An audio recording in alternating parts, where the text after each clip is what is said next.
Hey guys, welcome back. It is TechLock here, and today it is August 31st, which means it's the end of the month. A new legendary hero is in the game, and there's also a new Abyssal challenge for us to take on, like clockwork, at the end of every month. As you'll notice, it's a little bit different this month. You can already tell from the banners, the side banners just being a little bit different. And that's because we had an absolutely insane FEH channel. I thought about making a video in response to that FEH channel, but didn't have enough time, sorry.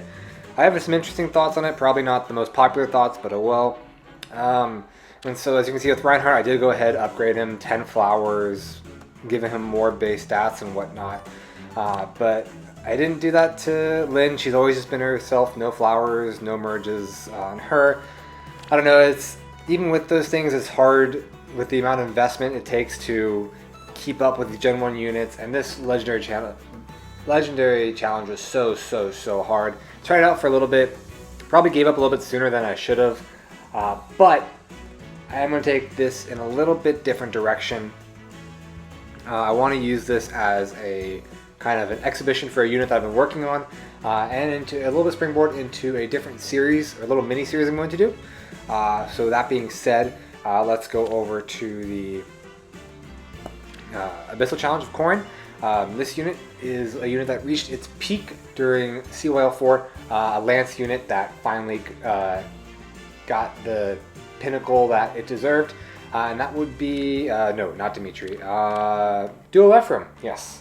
Anyone who's been around here long enough knows that I'm a huge FE8 fanboy. Love Ephraim, love Lion, love both their characters, and this is the unit we're going to be using.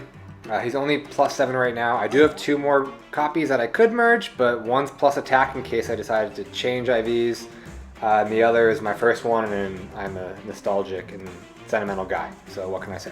But +10, I finally changed my summoner support for like the first time in 3 years. Now it's on Ephraim. It's A rank, not even S rank right now. When I first did the clear, it was B rank, and I'll be honest, it was easier to do it with B rank than A rank. It's the first and only time I'll ever complain about having more stats. B's partner support with Echidna, that's just for Arena Core. It has no use here. Apart from that, Rein and Lyn, Rally Def Res, Draconic Aura, which he comes with Wall Attack 3 as well. But why I say he reached his peak because of CYL4 was because of Distant Ward and Joint Drive Res, which he took from a willing, quote-unquote, Brave Battle Guard? Yeah, I mean, with the Super Boon and Res, and with all the merges and the flowers, he actually is quite a really good mixed phase tank. And with +5 and +4 from this, that's +9, that's 44 res that he gets if he's being attacked by a ranged, or not even ranged, any unit targeting his resistance. That's absolutely absurd. 44 defense, 44 res. And it makes him just a fantastic tank, and so that's what I'm using him, as a mixed phase tank. Who would have thought? Next on this team, we're going to be using Duo Adun. Again, FE6 is just as great a game as FE8. They're my 2 favorites. I love Adun. I did get some hate on my last Abyssal Legendary Limited challenge for Hector. Maybe because I said I trivialized the map with her, and people thought I meant soloing, and I didn't mean soloing.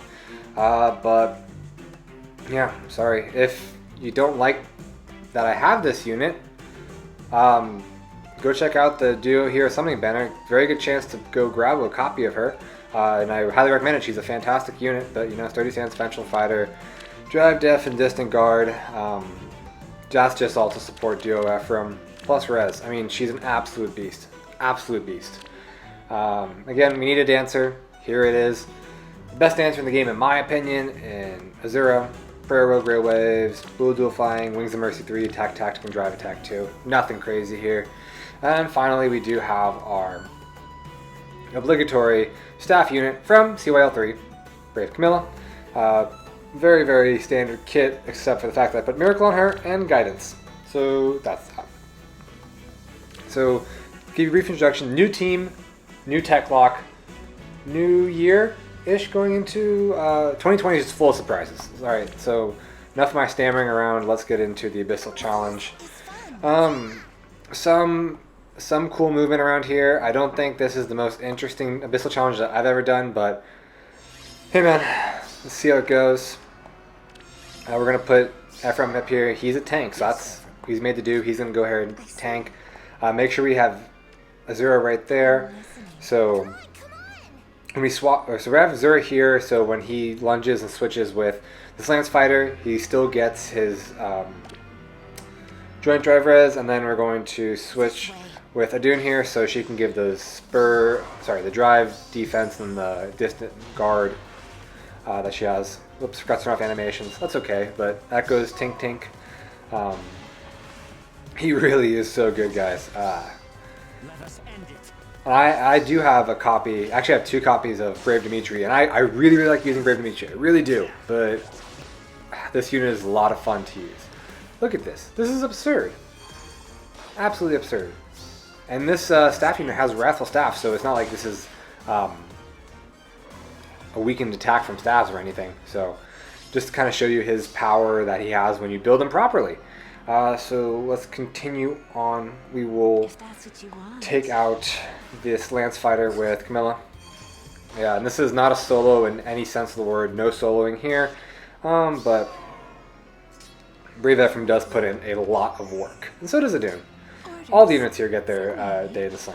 Alright, okay, I forgot. Sorry, after this battle, I will turn off settings. Make this easier. Off. Now, guidance. That's why we have this guidance seal right there. Move her up here. Perfect. And then this Red Thief. And I saw a lot of people having the Red Thief. Red Thief is giving them a lot of problems. Not for Duo Ephraim, my dudes. Alright. So, yep, just going to keep taking out these units. It was so hard, just there's so much space over here on this side to try to like form a wall here. I think my whole idea about an hour into it was to just try to choke up on this side, kind of back up against this wall and try to take them from this direction, use these to help a little bit, stem the tide and maybe make it a little bit easier. Not really a choke point strategy, but you know, something of the nature. If that's what you want. But we'll move over there. Ephraim's now in Wings of Mercy range. Whoops. Actually, he's got to take out this bow calf first. One shot over 100 damage. Absolutely ridiculous. Yeah, so we'll be dancing for Ephraim. He'll come down. Absolutely absurd, taking 2 damage from these abyssal enemies. Just shows you how powerful Duo Ephraim is. And we'll swap out of there with Adun. And even with no merges, she's absolutely absurd. I mean, these, in my opinion, 2 of the most busted units in the game right here in Duo Adun and Duo Ephraim. So we want to stay out of basically every one of these people's range right now.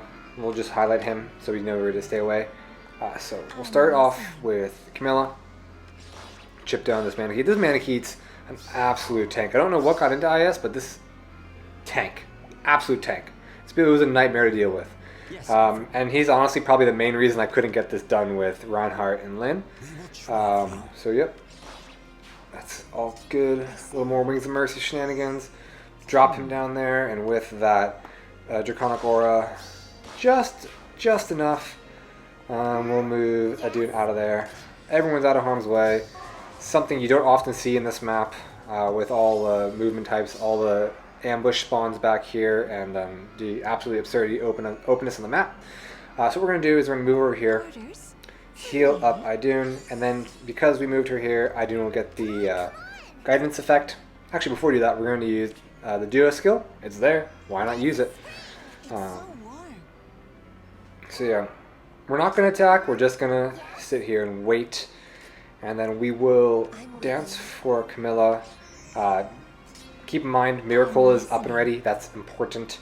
So yeah, so then we restore Ephraim a little bit so we can do some more tanking, and we'll throw him up into the line of fire, take out this thief, and then he'll do what he does best. Tanky boy. And this is why I wish I had B Summoner support instead of A. Because those 2 extra points of speed prevent Ephraim from getting doubled, which normally would be a good thing. But now, if he got doubled, we could be able to do Wings of Mercy with Azura. Now, we can't. Boo-hoo. It sucks. So, yeah. This is the end of the road for Corrin. So let me just turn Combat Comment animations on. Oh, turn early. That's fine. Yeah. Dragon on dragon violence. Beware. One of these dragons is way more powerful than the other, and it has absolutely everything to do with size. All right. So we'll go ahead and use Camilla to tag out the green cavalier here. Yeah, we can turn animations off. We're good. We saw enough of that from the beginning of the video. So what we're going to do here is, right now, what I would do is I would use the duo skill, just so I can get that guaranteed double in. There we go. Normally I'd come up here, attack him, and then Wings of Mercy over, which is what I did in my initial solution, but can't do that, so... Oh well, Camilla will have to make sure she's out of the range there. Camilla will come over and take care of the bow fighter. Now this red mage is going to come down here, attack Adun from that side.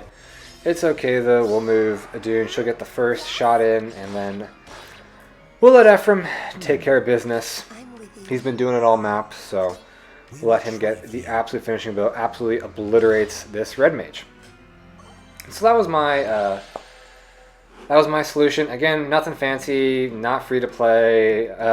Honestly, a little boring, but this was a really, really hard map. So any way you can get through this map, shout out, applause, bows, all the praise in the world. Congrats. I didn't post the legendary Lyn limited battle. I believe this is the team I used for it, and like Legendary Chrome is absolutely busted. Summer Mia is super busted. +4 on my fellow Robin. Yeah, it was boring. It was just super boring. No one wanted to see it.